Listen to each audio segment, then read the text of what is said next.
படத்துல comedy piece, ஆனா நிஜத்துல directors. இதெல்லாம் இவங்க இயக்கிய படங்களா? வணக்கம் செய்தி புனல் நேயர்களே.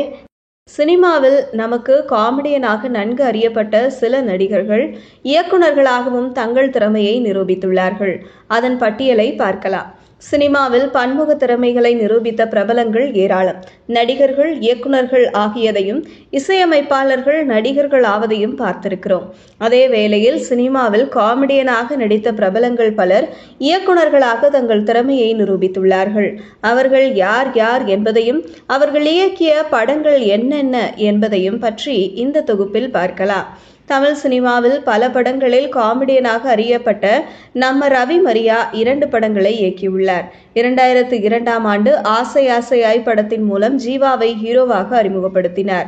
2010இல் நட்டியை வைத்து மிளகா என்னும் படத்தையும் இயக்கியுள்ளார். காமெடியன், குணச்சித்திர நடிகர் மற்றும் வில்லன் என பன்முகம் கொண்ட நம்ம நாகேஷ் தனது பையனை ஹீரோவாக வைத்து 1985ஆம் ஆண்டு பார்த்த ஞாபகம் இல்லையோ எனும் ஒரே ஒரு படத்தை மட்டும் இயக்கியுள்ளார். பல படங்களில் காமெடியனாக நம்மை சிரிக்க வைத்த நடிகர் சிங்கம்புலி இயக்கிய 2 படங்களுமே பெரிய நடிகர்களின் படங்கள். 2002இல் அஜித்தை வைத்து ரெட் மற்றும் 2005இல் சூர்யாவை வைத்து மாயாவி படத்தையும் இயக்கினார். இரண்டுமே தோல்வி படங்கள். காதல் படத்தின் மூலம் பிரபலமான வடிவேலு சாயல் கொண்ட காதல் சுகுமார், திருட்டு விசிடி மற்றும் சும்மாவே ஆடுவோம் படங்களை இயக்கியுள்ளார். நடிகரும் விஜய் நண்பருமான ஸ்ரீநாத் இதுவரை 3 படங்களை இயக்கியுள்ளார்.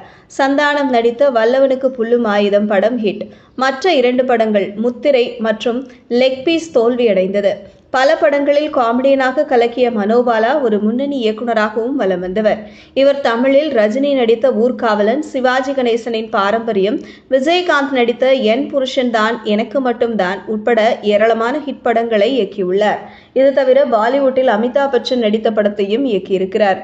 தமிழ் சினிமாவில் காமெடி மற்றும் குணச்சித்திர வேடங்களில் கலக்கி தம்பி ராமையா 2000ஆம் ஆண்டு முரளி நடிப்பில் மனுநீதி, 2008ஆம் ஆண்டு இந்திரலோகத்தில் நா அழகப்பன் மற்றும் 2018ஆம் ஆண்டு மணியார் குடும்பம் ஆகிய படங்களை இயக்கியுள்ளார். இதுபோன்ற செய்திகளை தெரிந்து கொள்ள செய்தி புனலுடன் இணைந்திருங்கள்.